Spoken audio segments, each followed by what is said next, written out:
정부가 고비용 보건의료 문제를 개선하기 위한 제2차 보건의료기술 육성 기본계획을 발표했습니다.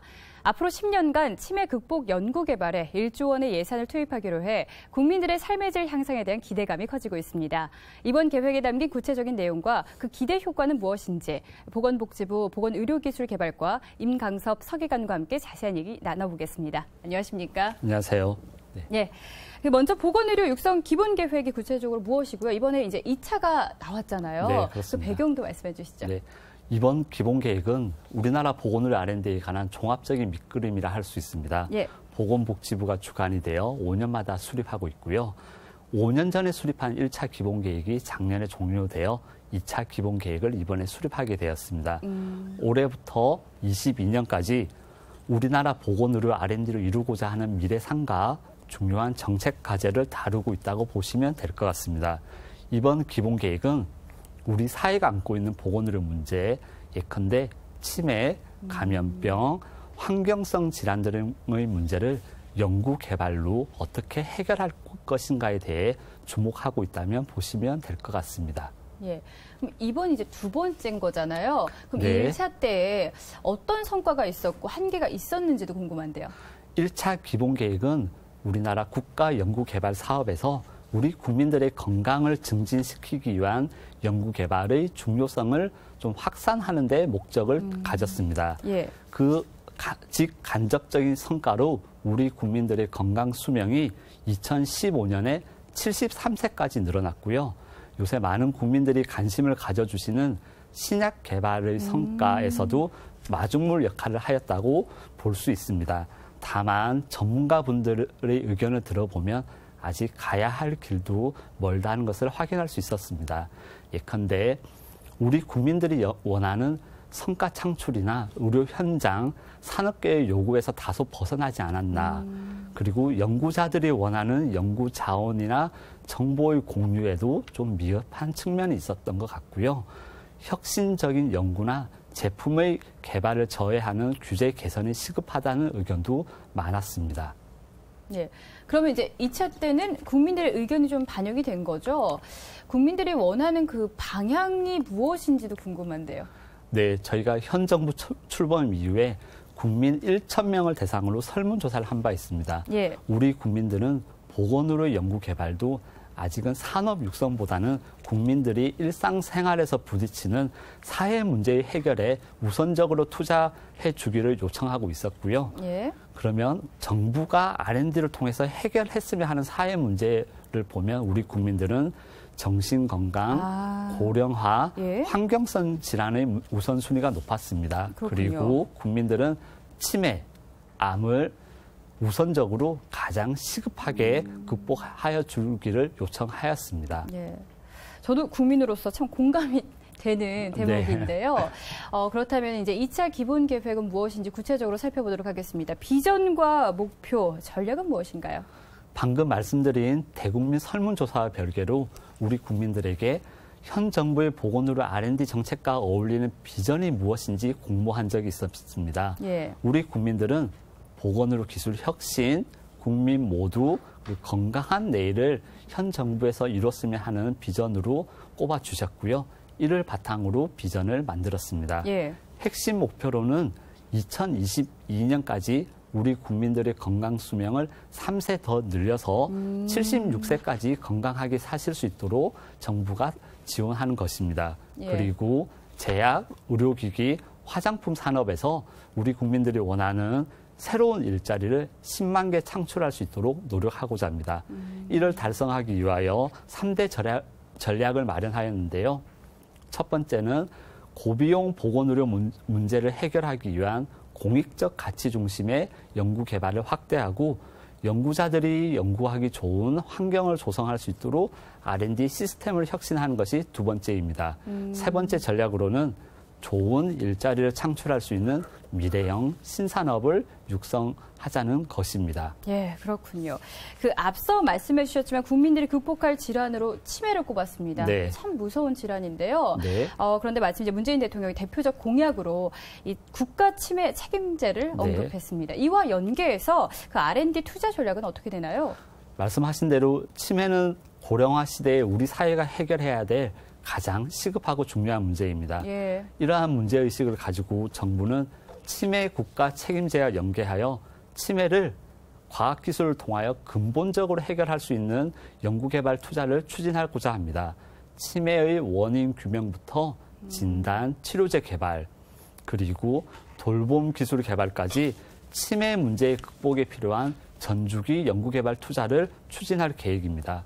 작년부터 보건복지부와 과기정통부가 협력하여 투자 계획을 수립하고 있으며 조만간 상세 내용을 국민들에게 발표할 계획입니다. 향후 10년간 1조 원 투자를 목표로 국가 치매 연구개발 사업을 기획하였으며 대규모 예산 사업의 타당성을 조사하는 예비 타당성 조사도 금주 중에 신청할 계획입니다. 치매를 걱정하시는 많은 국민들에게 희망을 드릴 수 있도록 노력하고자 합니다. 예.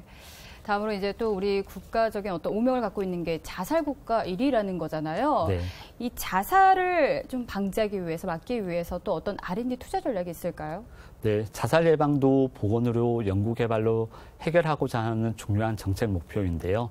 현재 정부 내에서 상세한 투자 계획은 수립하고 있으며 간략하게 중요한 정책 방향을 말씀드리면 과학기술을 기반으로 자살하신 분들의 심리 부검을 지원하여 자살까지 이르는 위험 요인이 무엇인지 좀 상세하게 알아보고 이를 토대로 고위험군, 자살을 생각하시는 고위험군을 선별하여 이에 맞추어 위험 요인을 해소할 수 있는 그 개입 프로그램을 마련하고자 합니다. 이를 향후 보건복지정책과 연계하여 현장에 보급하여 지원받을 수 있도록 할 계획입니다. 예. 이제 고령화 사회이면서 많은 분들이 걱정하는 게 이제 의료비 부담입니다. 네. 그래서 이 의료비 절감이 국가적 과제로 떠오르고 있는데 이를 위한 계획은 어떻게 되나요? 쉽게 말씀드리면 이미 의료 현장에서 사용하고 있는 두 가지의 의료 기술의 비용과 효과를 비교하는 연구를 하는 것입니다. 예. 연구를 통해서 A라는 의료 기술이 비용은 상대적으로 적게 들면서 치료 효과는 다른 B라는 의료 기술만큼의 효과를 보인다는 것이 과학적으로 증명이 되면 이를 의료 현장에 보급하고 국민건강보험 지원 기준에 반영하는 것입니다. 이러한 과정을 통하여 의료비는 절감하면서 우리 국민들에게 과학적으로 입증된 효과적인 의료 서비스를 제공할 수 있을 것으로 기대하고 있습니다.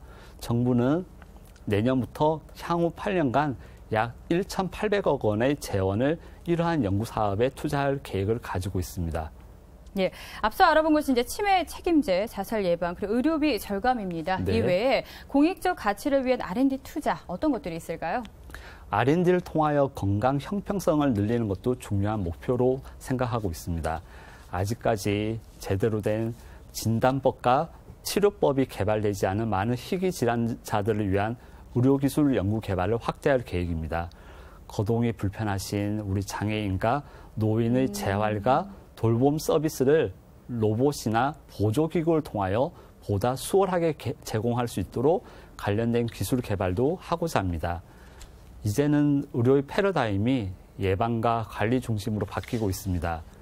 이러한 추세에 맞추어 개개인의 특성을 고려한 맞춤형 의료 기술을 개발하는 데에도 필요한 투자를 늘려나가고자 합니다. 예. 다음으로 이제 두 번째 전략이 연구하기 좋은 연구 환경을 만드는 건데요. 보니까 네. 이 개방과 연결 그리고 융합을 통한 R&D의 혁신입니다. 네. 이를 위한 구체적인 방안들 어떤 것들이 있을까요? 많은 전문가분들이 우리나라의 강점으로 보건의료 빅데이터를 언급합니다. 오, 예. 그러나 아직 국립암센터 등 각각의 기관별로 따로따로 관리하는 등의 문제로 연구자들이 이러한 공익적 문제를 해결하기 위한 다양한 연구를 하는데 좀 제약이 있습니다. 정부는 강점은 가지고 있지만 이런 제약이 있는 빅데이터의 활용 가치를 높일 수 있도록 제도적 기반을 갖추는 등 지원 체계를 갖추어 나가고자 합니다. 물론 이 과정에서 우리 국민들의 소중한 건강 정보를 좀 더 철저하게 보호할 수 있는 기술 개발도 빼놓지 않고 추진할 계획입니다. 그리고 연구의 다양성을 확보하는 것도 이번 기본 계획의 중요한 목표입니다. 여성 과학자, 지방에 계신 과학자들이 연구 분야에서 핵심적인 역할을 할 수 있도록 지원하고자 합니다. 그리고 실패한 연구, 이 표현도 좀 바꿔볼까 생각을 하고 있습니다만, 이러한 실패한 연구도 좀 다시 들여다봐서 향후에는 좀 더 유익한 경험과 결과로 만들 수 있도록 지원하는 방안도 마련할 계획입니다. 네, 좀 더 진보적인 환경이 만들어질 것 같은데 네. 다음으로 마지막 전략이 양질의 일자리 창출을 위해 그 미래 신산업을 육성하는 겁니다. 이를 네. 위한 구체적인 방안도 설명해 주시죠. 일자리 창출은 우리 모든 국가 정책이 다루어야 할 중요한 과제로 생각을 하고 있습니다. 일자리 통계를 보시면 좀 놀라실 것 같은데요. 최근에는 다른 산업보다 제약 바이오 산업에서 상당히 많은 일자리가 늘어나고 있습니다.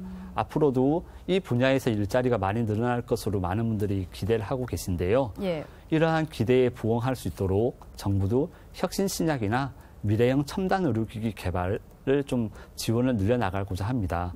요새 언론에도 종종 나오지만 인공지능을 활용하여 신약 개발의 효율성을 높이는 것도 추진할 계획이고요. 또한 우리나라의 강점인 임상시험의 경쟁력을 보다 강화할 수 있도록 스마트 임상시험 플랫폼 구축도 추진할 계획입니다. 쉽게 말씀드리면 ICT 기술, 정보통신 기술을 활용하여서 병원 내에 갖추어진 임상시험 인프라를 혁신하자는 것입니다. 그리고 초소형 캡슐, 이걸 좀 마이크로 의료 로봇이라고 하는데요. 예. 마이크로 의료 로봇을 개발하고 해외에 수출하는 데에도 지원을 늘려나가겠습니다. 이러한 투자 계획이 착실하게 추진된다면 예. 앞서 말씀드린 대로 2022년까지는 우리 국민들에게 일자리 10만 개를 좀 더 드릴 수 있지 않을까 기대하고 있습니다. 굉장히 희망적이네요. 네. 예, 오늘 그 2차 기본계획, 보건의료기술의 2차 기본계획 세 가지 전략을 살펴봤는데 정리하자면 첫 번째가 공익적 가치 중심의 R&D 투자 강화, 그리고 R&D 혁신 시스템을 구축하는 거, 그리고 마지막으로 말씀하신 좋은 일자리 창출을 위한 미래 신산업 육성입니다. 만약에 이 세 가지가 성공적으로 실현이 된다면요, 앞으로 어떤 기대 효과를 예상해 볼 수 있을까요? 건강 수명이 3세 늘어나고 일자리 10만 개를 만들겠다는 내용은 방금 전에 말씀드렸고요. 예. 그리고 치매를 조기에 진단할 수 있는 기술의 정확도 현재 80% 정도 수준입니다. 이걸 95% 수준까지 끌어올린다면 많은 분들이 치매를 일찍 발견해서 더 이상 악화되는 것을 막을 수 있지 않을까 생각하고 있습니다. 그리고 우리 국민들이 예방접종을 받으시는 백신의 자급률, 즉 우리나라에서 생산할 수 있는 능력입니다. 이걸 현재 50% 수준에서 70%까지 늘리고자 합니다. 이는 우리 국민들의 건강 주권과도 관련된 문제여서 좀 중점적으로 해결하고자 하는 생각을 가지고 있습니다. 예. 그리고 신약 개발을 위한 임상시험의 경쟁력을 현재 세계 8위권에서 5위권으로 끌어올리고요. 예. 우리 병원에서 사용하는 국산 의료기기가 차지하는 비중이 현재 39%밖에 안 됩니다. 이거를 한 45%까지는 끌어올려야 되지 않을까라고 생각을 하고 있습니다. 예. 끝으로 성공적인 이행을 위한 보건복지부의 역할과 과제는 무엇인지 오늘 마무리 말씀으로 해주시죠. 네, 보건복지부가 이번 계획을 수립한 주무부처입니다. 하지만 제가 말씀드렸고 우리 앵커분들 말씀하셨듯이 좀 희망적인 사항도 많고 해야 할 것도 많습니다. 이걸 보건복지부가 혼자서 다 할 수 있을 거라고 생각은 하지 않습니다. 보건의료 R&D 분야를 보면 과기정통부나 보건복지부, 산업부 다수 부처가 좀 경쟁적으로 투자를 늘리는 측면도 있고 일부는 유사 중복이 심각하다는 지적을 받고 있습니다. 이를 해결하는 것, 즉 공급자가 아니라 수요자를 중심으로 R&D 지원 체계를 바꾸는 것이 가장 시급한 문제가 아닐까 하는 생각이 들고요. 복지부가 할 일은 복지부 혼자서 모든 과제를 다 하겠다는 것이 아니라 다른 부처와 어떻게 협력하고 그런 것을 실제로 실행할 수 있을 것인지 이걸 고민하는 게 아닐까라고 생각을 하고 있습니다. 예. 지금까지 제2차 보건의료기술 육성 계획에 담긴 내용 짚어봤습니다. 이번 계획을 통해 국민들의 삶이 더 건강해질 수 있도록 많은 노력 부탁드립니다. 지금까지 보건복지부 보건의료기술개발과 임강섭 서기관과 함께했습니다. 오늘 말씀 고맙습니다. 네, 감사합니다.